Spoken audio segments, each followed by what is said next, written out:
Hi friends, welcome to RA3 academy. GPSC મેન્સના Gujarati language પેપરમાં આજે નવો ટોપિક. કયો ટોપિક લઈશું? આજે આપણે લઈશું ઔપચારિક ઉદ્બોધન અથવા ભાષણ. હવે જીપીએસસી મેન્સની કોઈ પણ એક્ઝામ આવે કે કોઈ પણ મેન્સ એક્ઝામ લેવાતી હોય છે, એમાં જો આ ટોપિક હોય તો એ તમને કામ લાગશે. તમારે સિલેબસ જોવાનો રહેશે. અને હમણાં જ ડીવાયએસઓનો સિલેબસ ચેન્જ થયો, મતલબ ન્યૂ સિલેબસને ફરીથી મોડિફાઈ કર્યો, તો એની અંદર આ ટોપિક ઉમેર્યો છે એ લોકોએ. નિવેદનની જગ્યાએ તમારે ઔપચારિક ઉદ્બોધન અથવા તો ઉદ્બોધન તૈયાર કરવા આવું લખેલું છે. પણ ડિટેલ્સમાં કંઈ નથી લખ્યું, પણ કયા પ્રકારના ઉદ્બોધન તમને પૂછાય છે તે તમારે જો જાણવું હોય તો ક્લાસ 1-2 મેન્સનો સિલેબસ તમારે જોવો પડે. અને એ પ્રમાણે શું પૂછાય છે તો સ્વાગત, વિદાય, ઉદ્ઘાટન, આવા કોઈ પ્રસંગોએ, ગણતંત્ર દિવસ, સ્વતંત્રતા દિવસ, આવી કોઈ પ્રસંગોએ કે જેમ કે આંતરરાષ્ટ્રીય મહિલા દિવસ, આંતરરાષ્ટ્રીય શિક્ષક દિવસ કે આપણો નેશનલ ટીચર્સ ડે, તો આવા દિવસોએ જે ઉદ્બોધન થતા હોય કે જે સ્પીચ અપાતી હોય, ઉદ્બોધનનો મતલબ થાય સ્પીચ, તો એ તૈયાર કરવાનું તમારે રહેશે. એમાં બીજું એક ફોર્મેટ પૂછાય છે કે પત્રકાર પરિષદ માટે ઉદ્બોધન. કોઈ કારણોસર પત્રકાર પરિષદ જો બોલાવવામાં આવી હોય તો પત્રકારો માટેનું આ જે પરિષદ યોજાય છે તેના માટેનું ઉદ્બોધન પણ તમારે તૈયાર કરવાનું રહેશે. એટલે કે પત્રકાર પરિષદમાં જે સ્પીચ આપવાની હશે તે પણ તમારે તૈયાર કરવાની રહે.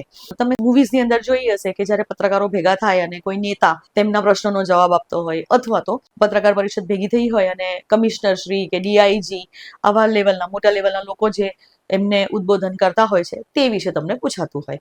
સો હવે અહીંયા ટોપિક્સ કયા કયા રહેશે તે આપણે જોવું પડે. તો ઉર્જા, ખેત ધિરાણ, પ્રદૂષણ, આરોગ્ય, શિક્ષણ, નીતિ વિષયક કે કોઈ સમસ્યા વિષયક, આવા કોઈ પણ જાતના ઉદ્બોધન તમને પૂછાતા હોય છે. તો આ બધા ટોપિક્સ છે. અને થોડી વાર પછી આપણે કોઈ એકાદ ટોપિક લઈશું કે જે પ્રીવિયસ યર્સમાં પૂછાયો હોય તો એનું એક્ઝામ્પલ પણ આપણે લઈશું. સૌથી પહેલા તો એનું ફોર્મેટ. અને દોસ્તો, ઉદ્બોધનનું ફોર્મેટ સૌથી ઇઝી છે, કંઈ જ યાદ નથી રાખવાનું એવું તમને કહી શકાય. ખાલી 2 જ વસ્તુ યાદ રાખવાની છે આમાં. તો ચલો આપણે સ્ટાર્ટ કરીએ કે ફોર્મેટ શું રહેશે એ પહેલા આપણે જોઈએ, પછી એમાં તમારે એનો અપ્રોચ કઈ રીતે કરવો, કઈ રીતે લખવું તે હમણાં હું સમજાવું. એક વખત ફોર્મેટ જોઈ લઈએ. તો ફોર્મેટની અંદર સૌથી પહેલા તો તમારે પ્રશ્ન વાંચવાનો રહેશે. પ્રશ્નની અંદર લખ્યું હશે કે કોણ ઉદ્બોધન આપશે, એટલે કે ઉદ્બોધન માટે કોણ બોલવાનું છે, કોણ સ્પીચ આપવાનું છે તે તમને લખીને આપેલું હશે. પત્રકાર પરિષદ માટે છે કે બીજી કોઈ વસ્તુ માટે છે તે પણ લખ્યું હશે. અને પત્રકાર પરિષદ હોય કે કોઈ પણ જગ્યાનું ઉદ્બોધન હોય, તમને વિષય પણ આપેલો હશે કે અબક કોલેજના કોન્વોકેશન સમારોહમાં અથવા તો વિદાય સમારોહની અંદર કોલેજના પ્રિન્સિપલે આપેલું ઔપચારિક ઉદ્બોધન તૈયાર કરો, તો આવું હશે. અથવા તો જેમ કે આતંકવાદી હુમલા વિશે જાણકારી આપતું શહેરના કમિશનર શ્રીનું પત્રકાર પરિષદ માટેનું ઉદ્બોધન તૈયાર કરો. તો આવી રીતે તમને ટોપિક આપેલો હશે, એટલે કે કયા ટોપિક ઉપર ઉદ્બોધન છે તે આપેલું હશે, કોણ આપે છે તે પણ, અને કોના માટે છે, પત્રકાર પરિષદ માટે છે કે જનરલ ત્યાં જે ભેગા થયેલા લોકો હોય એમના માટે છે તે પણ તમને આપેલું હશે. અને એના આધારે તમારે હવે સૌથી પહેલી લાઈન લખવાની રહેશે. સપોઝ આપણું આ પેપર છે, તો સપોઝ આ પેજ છે, ફર્સ્ટ પેજ, આમાં તમે લખશો. તો અહીંયા તમે શું લખશો? સૌથી પહેલા તો કે ખાલી જગ્યા નું પ્રસંગ કયો, કે શેના માટે છે, તો જે વિષય તમને આપ્યો છે તેના પ્રસંગે કે બાબતે કે વિશે ઔપચારિક ઉદ્બોધન, અથવા જો ભાષણ પૂછ્યું હોય તો ભાષણ નીચે મુજબ છે. એટલે કે સૌથી પહેલા આ લાઈન આવશે. સપોઝ ક્વેશ્ચન આવો છે કે ઇન્ટરનેશનલ સ્પેસ સ્ટેશન નાસાના director Shri SS Kalpana Chawla cargo spacecraft વિશે પત્રકાર પરિષદને સંબોધીને સ્પેસક્રાફ્ટ વિશે સંપૂર્ણ માહિતી આપવા ઈચ્છી રહ્યા છે. આ અંગેનું ઔપચારિક ઉદ્બોધન તૈયાર કરો. તો તમારે હવે અહીંયા શું કરવાનું રહેશે? તો અહીંયા તમે શું લખશો? નાસાના director શ્રીનું SS Kalpana Chawla cargo spacecraft વિશે માહિતી આપતું અથવા તો વિશે પત્રકાર પરિષદ માટે માહિતી આપતું ઔપચારિક ઉદ્બોધન નીચે મુજબ છે. હવે તમે અહીંયા લખવાની શરૂઆત કરશો અને જુઓ આ સ્પીચ છે, એટલે કે કોઈ બોલી રહ્યું છે.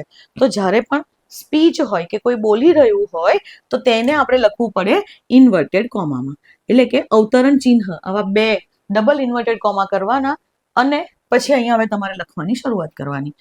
હવે તમે લખશો અને જ્યારે તમારી સ્પીચ પૂરી થશે એટલે તમે જ્યારે છેલ્લું કરશો તે વખતે આ ઇન્વર્ટેડ કોમા આપણે કમ્પ્લીટ કરવાના રહેશે. તો આ પ્રમાણે તમારી સ્પીચનું આ ફોર્મેટ છે. બસ ફોર્મેટમાં આ જ છે કે આ લાઈન પહેલા લખવી પડે તમારે, કે જે પૂછ્યું હોય વિષય એના અનુરૂપ આ લાઈન લખવાની અને પછી ઇન્વર્ટેડ કોમાની અંદર સ્પીચ લખવાની. બાકી તમે જેમ બોલતા હો કે જેવી રીતે તમે આન્સર લખતા હોવ છો એ જ રીતે જસ્ટ તમારે લખવાનું રહેશે. હવે અહીંયા પહેલામાં પહેલું પ્રથમ ફકરો એ સ્વાગત માટેનો હોય કે જ્યારે પણ તમે કોઈ સ્પીચ આપવા ઊભા થાવ તો તમે કરો ને સ્વાગત. તમે કોઈ વક્તૃત્વ સ્પર્ધામાં ભાગ લીધો હશે નાનપણમાં, કે તમારા ફ્રેન્ડ્સે લીધો હશે તો તમે ત્યાં શ્રોતા તરીકે બેસીને સાંભળ્યું પણ હશે કે સૌથી પહેલા તો આવું જ કરશે કે માનનીય આચાર્યશ્રી, માનનીય શિક્ષકગણ, મારા વહાલા વિદ્યાર્થી મિત્રો. તો આ વસ્તુ થઈ ગઈ. અહીંયા મેઇન છે કે પત્રકારોને બોલાવ્યા છે અથવા આપણે ડાયરેક્ટ કરીએ છીએ તો ત્યાં બધા જે ઉપસ્થિત લોકો હોય તેમનું સ્વાગત અથવા તો તેમનું અભિવાદન કરવાનું રહેશે અથવા તેમને થેન્ક્સ જણાવવાનું રહેશે. તેમને કહેવાનું રહેશે કે હું તમારો આભારી છું કે મને બોલવા માટેનો મોકો તમે આપ્યો. સો આ રીતે લખવાનું રહેશે. એટલે કે સૌથી પહેલા કે જે લોકો ઉપસ્થિત હોય, હવે વિષયને અનુરૂપ લોકો ઉપસ્થિત રહેશે. કોન્વોકેશન હોય તો આચાર્ય હોય, શિક્ષકગણ હોય, પછી સ્ટુડન્ટ્સ હોય એટલે કે વિદ્યાર્થી હોય અને વિદ્યાર્થીઓના વાલીઓ પણ હોય. તો આ બધા જ હશે અને આ બધાને તમારે થેન્ક્સ જણાવવાનું રહેશે અથવા તો તેમનું સ્વાગત કરવાનું રહેશે.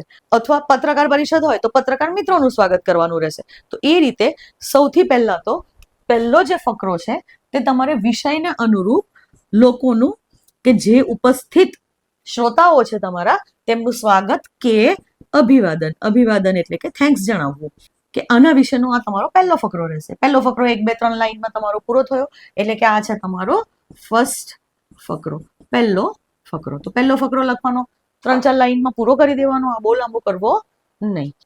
ઘણી વખત એવું હશે કે તમે સંસ્થાના પ્રમુખ તરીકે ભાષણ આપી રહ્યા છો, તો જેમ કે કોઈ સ્કૂલના પ્રિન્સિપલ હોય તો તેમણે પોતાના તરફથી પ્લસ પોતાની સ્કૂલ તરફથી પણ અભિવાદન કરવાનું કે તમે ઉપસ્થિત રહ્યા તે માટે હું તમારો ઘણો આભારી છું અથવા તો હું તમારું સ્વાગત કરું છું. એટલે કે સંસ્થા તરફથી પણ અભિવાદન કે સ્વાગત કરવાનું રહેશે. આ બધી વસ્તુઓ તમે પોઈન્ટ કરતા જજો, નોટ કરતા રહેજો કે હું જે બોલી રહી છું તે અહીંયા બધી જ વસ્તુ હું લખી નહીં શકું, પણ તમારે હું જે બોલું છું કે જે વસ્તુઓ યાદ રાખવાની છે તે વસ્તુ વિશે તમારે નોટ બનાવવી જોઈએ.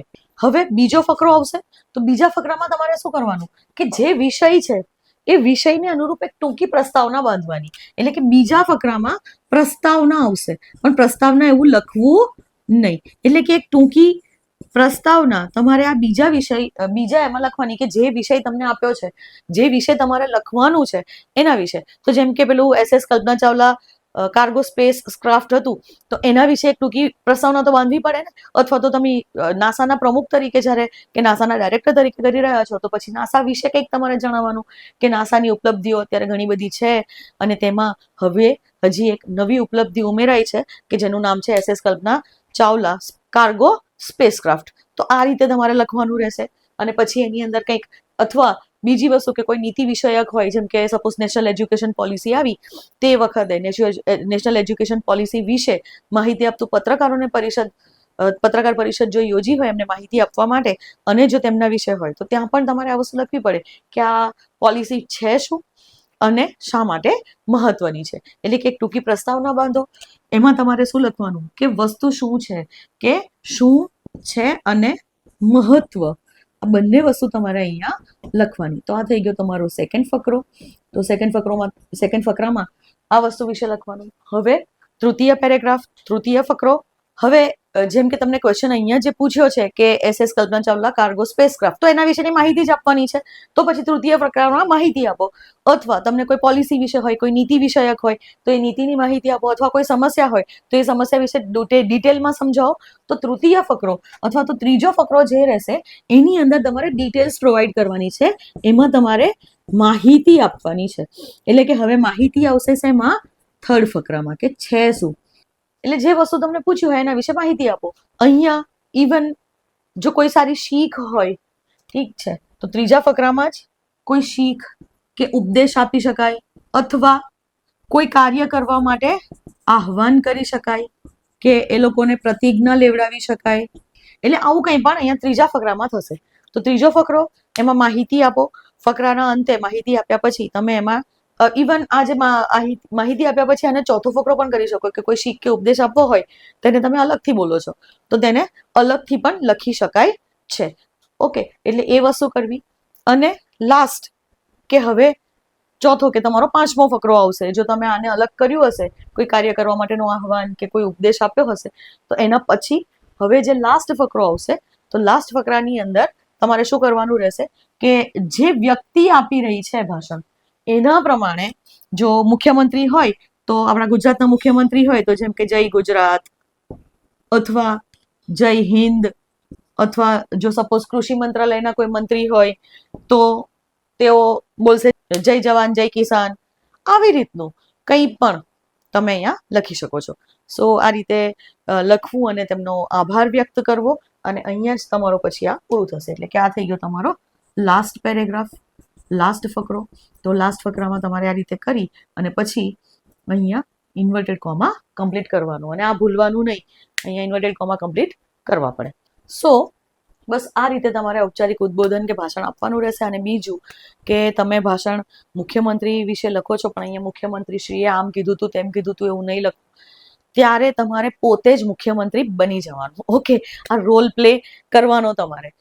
તમે ગેમ્સ રમતા હોવ છો કે કોઈ પણ જગ્યાએ એપ્સની અંદર રોલ પ્લે કરો છો ને, તો અહીંયા તમારે રોલ પ્લે કરવાનો. જો પ્રધાનમંત્રી આપતા હોય ભાષણ ઉદ્બોધન, જો પ્રધાનમંત્રીનું હોય તો પ્રધાનમંત્રી પોતે બની જવાનું. અને એટલે આપણી આખી સ્પીચ જે છે તે પ્રથમ કર્તામાં રહેશે.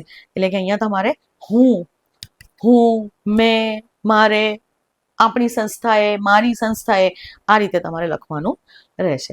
સો આ થઈ ગયું તમારું ઔપચારિક ઉદ્બોધન.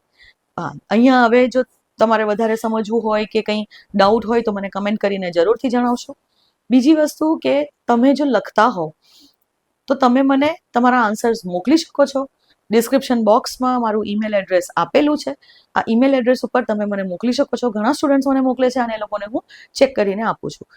સો તમે તમારા આન્સર્સ ચેક કરાવી શકો છો મારી પાસે કે તમારું ઉદ્બોધન પ્રોપર છે કે નથી, તે તમને ખબર પડે. સો તમે આ વસ્તુ કરી શકો છો. અને નોટ ઓનલી ઉદ્બોધન, આગળ આપણે જેટલા ફોર્મેટ્સ થઈ ગયા છે બધા ફોર્મેટ્સ વિશે તમે મને તમારા આન્સર્સ મોકલી શકો છો. પીડીએફ ફોર્મેટમાં મોકલવા, મને ફોટા પાડીને મોકલવા નહીં. અને પીડીએફ જ્યારે પણ બનાવો ત્યારે થોડી કોરી જગ્યા રહે, એક પાનું કોરું છોડી દેવાનું અથવા તો અડધું પાનું કોરું છોડી દેવાનું કે જેથી હું ત્યાં કમેન્ટ્સ લખી શકું. કે મને જે લાગતું હોય કે જે સુધારવાની જરૂર છે તે મારે લખવું પડે ને ત્યાં, નહીં તો ફાયદો જ નથી ને કોઈ. એટલે એ હું ત્યાં લખી શકું એ રીતે તમે મને મોકલી શકો છો. નેક્સ્ટ ટોપિક આપણો રહેશે હવે નિબંધ. કેમ કે નિબંધની ડિમાન્ડ ઘણી છે, મને કમેન્ટ્સ આવી રહી છે કે નિબંધ માટેનો વિડીયો લાવો મેડમ. સો નેક્સ્ટ ટોપિક એ હવે નિબંધ રહેશે.